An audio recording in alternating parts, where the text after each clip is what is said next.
নমস্কার প্রিয় ত্রিপুরাবাসী। আমাদের দেশের ভবিষ্যৎ কিন্তু শিশুরা। আমাদের রাজ্যে এমন অনেক জায়গা রয়েছে যে শিশুরা প্রকৃত শিক্ষা এবং সুশিক্ষা থেকে বঞ্চিত, যার একমাত্র কারণ হচ্ছে মা বাবাদের অজ্ঞতা এবং মা বাবাদের নেশায় আসক্ত থাকা। এমনই একটা ত্রিপুরা রাজ্যের একটা অঞ্চল রয়েছে, খোয়াই জেলার কল্যাণপুর মহকুমার বাগানবাজার কাঁঠালবাড়ি এলাকায় কিছু শিশু রয়েছে যারা সুশিক্ষা থেকে বঞ্চিত, যারা খুব কম বয়সে তারা মা বাবার অবহেলার অযত্নের কারণে তারা বিপথে পরিচালিত হচ্ছে। সেই সব শিশুদের নিয়ে দীর্ঘদিন আমি কাজ করে চলেছি। শুধু আমার একার উদ্যোগে নয়, আপনাদের সহযোগিতার ফলেই তা সম্ভব হয়েছে। আমি বর্তমানে চাইছি এই শিশুদের আরও ভালো করে সুশিক্ষা দেওয়ার জন্য একটা আবাসিক অনাথ আশ্রমের মতো শিক্ষাকেন্দ্র গড়ে তুলব, যেখানে বাচ্চারা স্কুলের টাইমে স্কুলে যাবে, বাকি সময় তারা এখানে থেকে পড়াশোনা করবে। তাহলেই তারা আগামী দিনের সুনাগরিক হয়ে উঠতে পারবে। কারণ এইখানের যে পরিবেশ, এইখানের যে বাস্তবতা, সেখানে কিন্তু তাদেরকে বিপথে পরিচালিত করা হচ্ছে।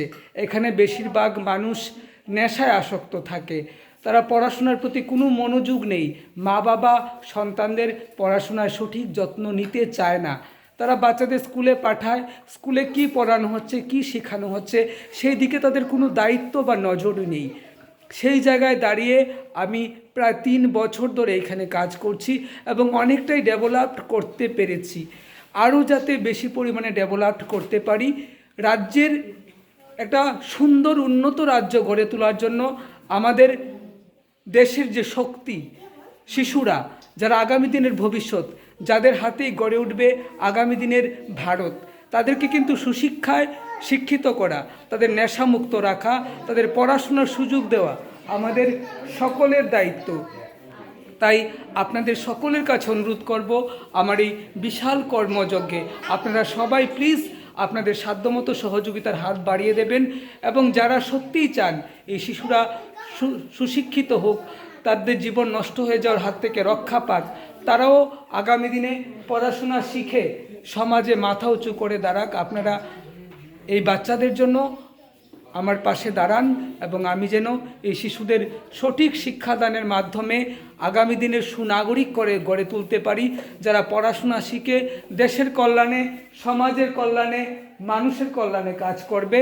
এবং সেটা কিন্তু আমাদের সকলের প্রচেষ্টা দরকার, কারণ তারা আমাদের সন্তান নয় বলে, তাদের মা বাবা অজ্ঞতার অন্ধকারে পড়ে আছে বলে তারা সুশিক্ষা থেকে বঞ্চিত হবে, এটা কিন্তু কোনোভাবেই মেনে নেওয়া যায় না। তাই এই সামাজিক কাজে আমাদের সকলের ওতপ্রোতভাবে যুক্ত হওয়া উচিত এবং এই বাচ্চাদের ভালোভাবে সুন্দর জীবন দিতে আমাদের প্রচেষ্টা জারি রয়েছে। আশা করি আপনারাও পাশে থাকবেন। এই সুন্দর ভবিষ্যৎ, এই ভবিষ্যৎ প্রজন্ম যেন কোনোভাবেই নষ্ট না হয়, এই শিশুরা যেন আগামী দিনে সুন্দরভাবে বাঁচার অধিকার পায়, নেশামুক্ত থাকে এবং সুন্দর জীবন পায়। কারণ শিশুরাই দেশের ভবিষ্যৎ, তাদেরকে গড়ে তোলা আমাদের সকলের দায়িত্ব। জয় হিন্দ, বন্দে মাতরম, ভারত মাতা কি জয়।